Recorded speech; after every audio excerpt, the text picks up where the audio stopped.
अस्सलामुअलैकुम, welcome back to my YouTube channel informational palace. और मैं हूं आपका होस्ट अहमद, एक एजुकेशनल और इन्फॉर्मेटिव वीडियो के साथ।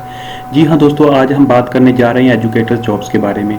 जैसे कि तमाम दोस्तों के इल्म में होगा कि रवा month chief minister of Punjab की तरफ से 16,000 नए एजुकेटर्स भर्ती करने का ऐलान किया गया है। और मेरी ज़ाती इन्फॉर्मेशन के मुताबिक अगले मंथ सितंबर में जो है वो जॉब ऐड आ जाएगी मुख्तलिफ न्यूज़पेपर्स के ज़रिए से और वेबसाइट्स पे। तो अब अगला मरहला जो तमाम कैंडिडेट्स के लिए कन्फ्यूजन का है वो और परेशानी का बायस है कि मुख्तलिफ सवालात हैं जॉब्स के मतलब कि वो कब आएंगी, जॉब्स NTS या PPSC के ज़रिए आएंगी। तो इस तरह के मुख्तलिफ सवालात जो हैं आज के हम इस वीडियो में डिस्कस करेंगे। और यही बात कल मेरे एक दोस्त ने जो है मुझसे पूछी थी कि किस तरह का प्रोसेस होगा ताकि हमें भी कुछ स्टडी में हेल्प मिल सके कि हमने कैसे तैयारी करनी है, कहाँ से तैयारी करनी है। तो मैंने सोचा क्यों ना तमाम इन्फॉर्मेशन को इकट्ठा करके जो है एक वीडियो के ज़रिए तमाम दोस्तों से शेयर कर दिया जाए। तो आज की इस वीडियो में हम मुख्तलिफ सवालात को डिस्कस करेंगे, जैसा कि जॉब्स कब आएंगी, जॉब्स NTS या PPSC के ज़रिए से आएंगी, कौन अप्लाई कर सकेगा और क्या BEd लाजमी होगा, जॉब्स कितनी होंगी, मेरिट कैसे बनेगा, डिस्ट्रिक्ट वाइज कितनी सीट्स होंगी और फिर तहसील में कैसे डिवाइड होंगी, आर्ट्स और साइंस में कैसे डिवाइड होंगी, स्केल वाइज कैसे डिवाइड होंगी। तो ये सारी बात डिस्कस करेंगे हम आज की इस वीडियो में। और सबसे बड़ी परेशानी जो तमाम लोगों को जो फेस करनी पड़ रही है वो है कि तैयारी करनी कहाँ से है। पेपर NTS तर्ज का होगा, PPSC तर्ज का होगा, सिलेबस पैटर्न क्या होगा, तो वो भी आज की इस वीडियो में हम डिस्कस करेंगे। जी हाँ, तो ये 5 या 6 मिनट की वीडियो जो है वो आपके लिए जो है बहुत ही अहम साबित होगी और ये आपकी कीमती लम्हात ज़ाया नहीं होंगे, बल्कि आपके तमाम इबहाम जो कि एजुकेटर जॉब से मुतल्लक हैं वो दूर हो जाएंगे।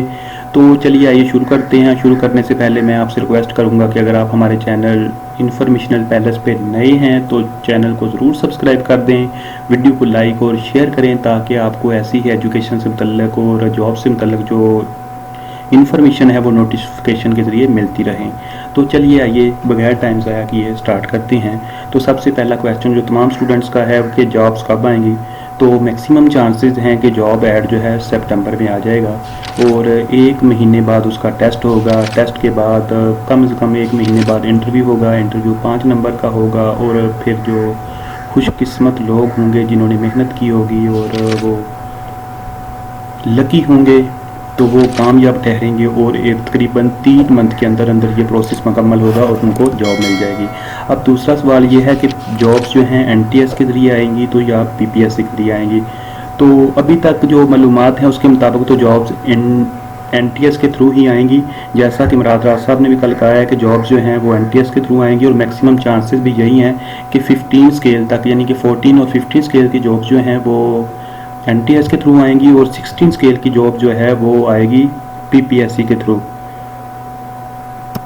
अब मज़े की बात यह है कि अगर जॉब्स जो हैं NTS के ज़रिए से आती हैं तो फिर सेमेस्टर सिस्टम वाले हैं, जो वर्चुअल यूनिवर्सिटी वाले हैं, अल्लामा इकबाल ओपन यूनिवर्सिटी वाले जो हैं उनके तो वारे न्यारे हो जाएंगे क्योंकि उनके ग्रेड अच्छे होंगे और उनको जो है वो ज़्यादा स्ट्रगल नहीं करनी पड़ेगी क्योंकि एकेडमिक वेटेज जो है वो ज़्यादा होता है NTS के टेस्ट में और भर्ती में।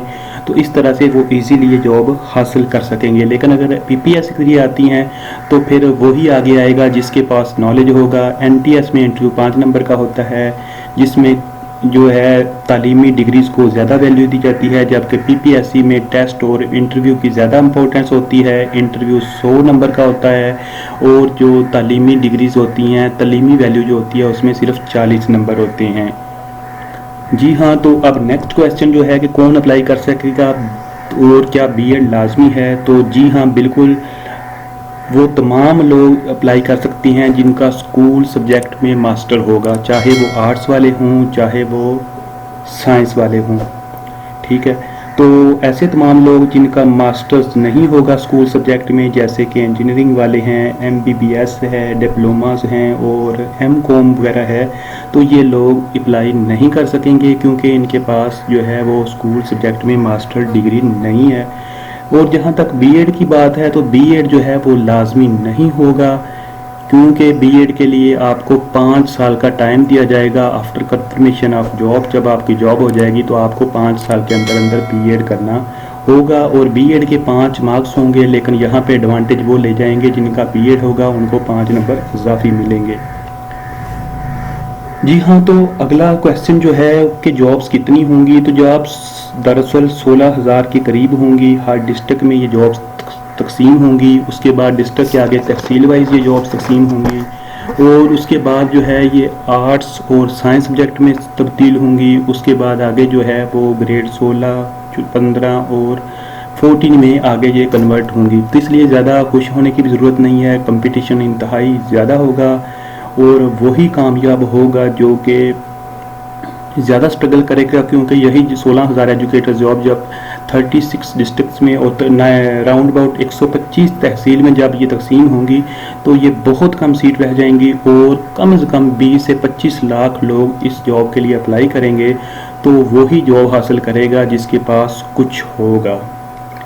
अब सबसे इम्पोर्टेंट और अहम चीज़ जो कि सब स्टूडेंट्स को परेशान कर रही है, कैंडिडेट्स को, वो है तैयारी कैसे करनी है और कहाँ से करनी है। तो चलिए बात करते हैं। सबसे पहले 14 स्केल की बात करते हैं। तो ये जर्नल टेस्ट होगा और इस तरह का होगा कि इसमें से हर सब्जेक्ट में से कुछ ना कुछ जो है वो क्वेश्चंस लिए जाएंगे और मेरी इंफॉर्मेशन के मुताबिक जो है वो आपको 5 क्लास से 8 क्लास तक के सब्जेक्ट पे ग्रिप कर लेनी चाहिए और कोशिश करनी चाहिए कि स्कूल सब्जेक्ट जो हैं उनको ही टच किया जाए, सिलेबस को ही देखा जाए। ये बाजारी बुक्स जो होती हैं जो कि MCQs की होती हैं, राउंड अबाउट 30% इनमें प्रिंटिंग गलत होती है, कहीं पे टिक्का निशान कहीं लगा होता है, खाली जगह मिस प्रिंटिंग होती है। तो इस तरह ये इशू हो सकता है। तो जो 14 स्केल वाले हैं, चाहे वो आर्ट्स वाले हैं चाहे साइंस वाले हैं, तो उनको चाहिए कि वो 5 क्लास 8 क्लास तक के सिलेबस को मुकम्मल कवर करें और उसके बाद कंप्यूटर पे हाथ ग्रिप कर लें। करंट अफेयर्स का पता होना चाहिए, जनरल नॉलेज के बारे में, पेडागोजी के बारे में और एवरीडे साइंस पर भी उनकी ग्रिप होनी चाहिए। तो ये थी 14 स्केल के लिए। तो अब अगर बात की जाए 15 स्केल की, तो 15 स्केल जो है उसमें भी आपको तैयारी जो है 6 क्लास से लेकर मैट्रिक तक के सिलेबस को कवर करना होगा, जिसमें साइंस है, जनरल साइंस है, उसमें मैथ है, कंप्यूटर है, उर्दू है, पाक स्टडी है, इस्लामिक स्टडी है और जीके है।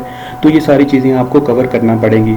उसके साथ साथ जो इम्पोर्टेंट चीज़ जो है वो साइंस सब्जेक्ट के लिए उनको फिजिक्स, केमिस्ट्री, बायो में भी ग्रिप करनी होगी, क्योंकि अगर वो साइंस सब्जेक्ट में अप्लाई करते हैं तो साइंस सब्जेक्ट के लिए साइंस का नॉलेज होना बहुत ज़रूरी है। अलबत्ता आर्ट्स वालों के लिए सिर्फ आर्ट्स का ही होना ज़रूरी है। इसके अलावा जो करंट अफेयर्स हैं और जनरल नॉलेज है और जो इंटरनेशनल अफेयर्स हैं वो उनका भी बारे में काफ़ी ज़्यादा मालूमात आपके पास होनी चाहिए, तब आप ये टेस्ट जो है ईज़िली पास कर सकेंगे। और अगली चीज़ जो सबसे इम्पोर्टेंट सीट होगी और पॉसिबल है कि ये PPSC के थ्रू आए और इसमें से 80% मुमकिन है कि सब्जेक्ट रिलेटेड हो या कम से कम 50% जो है सब्जेक्ट रिलेटेड हो। तो इसमें ऐसा है कि इसमें आपने 8 क्लास से 12 क्लास तक के सिलेबस को कवर करना है 16 स्केल के लिए, ठीक है। तो इसमें ऐसा है कि इसमें आपको अपने सब्जेक्ट पे भी ग्रिप होनी लाजमी है। अगर आप उर्दू वाले हैं उर्दू पे, अगर केमिस्ट्री वाले हैं तो केमिस्ट्री पे, अगर आप फिज़िक्स के हैं तो आपको फिज़िक्स, मैथ वगैरह पे ग्रिप होनी ज़रूरी है। उसके अलावा भी आपको साइंस के जितने सब्जेक्ट्स हैं जैसे कि बायो, केमिस्ट्री, फिज़िक्स और इसके अलावा मैथ वगैरह पे भी ग्रिप होनी ज़रूरी है। ये तो थी जनरल इन्फॉर्मेशन जो कि मैंने आपसे शेयर कर दी है। इसके अलावा कुछ ऐसी इन्फॉर्मेशन है जो कि तमाम यानी कि कैडर्स के लिए जैसे कि 14, 15 और 16 के लिए जो हैं वो यूज़फुल भी होंगी और लाजमी पता होनी चाहिए। वो है कंप्यूटर के बारे में आपके पास काफ़ी नॉलेज होना चाहिए, कंप्यूटर कीज़ के बारे में आपको पता होना चाहिए, कंप्यूटर शॉर्टकट्स के बारे में, वेबसाइट के बारे में, वेब इंजन के बारे में आपके पास काफ़ी सारी इन्फॉर्मेशन होनी चाहिए। उसके बाद आपके पास जनरल नॉलेज होना चाहिए। जनरल नॉलेज पाकिस्तान रिलेटेड हो सकता है, पाक स्टडी का, जी इस्लामियात का और इस तरह का तमाम जो है नॉलेज आपके पास होना ज़रूरी है।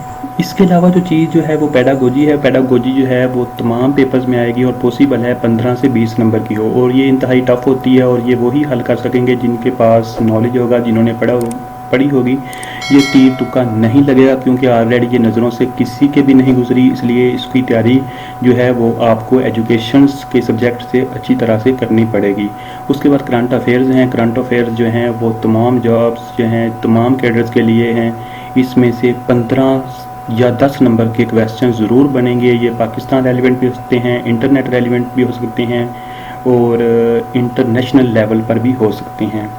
तो इस तरह से ये टेस्ट जो है वो आपका होगा। उम्मीद करता हूँ कि आपको काफ़ी सारी इन्फॉर्मेशन मिल गई होगी। अगर आपको कुछ इन्फॉर्मेशन नहीं मिली और आप अभी तक भी डाउट का शिकार हैं तो आप मुझे कमेंट बॉक्स में कोई भी बात पूछ सकते हैं। मैं आपके तमाम सवालात के जवाब बिल्कुल दूंगा और आपको गाइड करूंगा कि आपने किस तरह से इस तैयारी को लेकर चलना है। जी हाँ दोस्तों, अगर आपको ये वीडियो अच्छी लगी है तो इसको लाइक और शेयर ज़रूर कर दें, चैनल को सब्सक्राइब कर दें। मिलते हैं लेटेस्ट वीडियो के साथ। अल्लाह हाफिज़।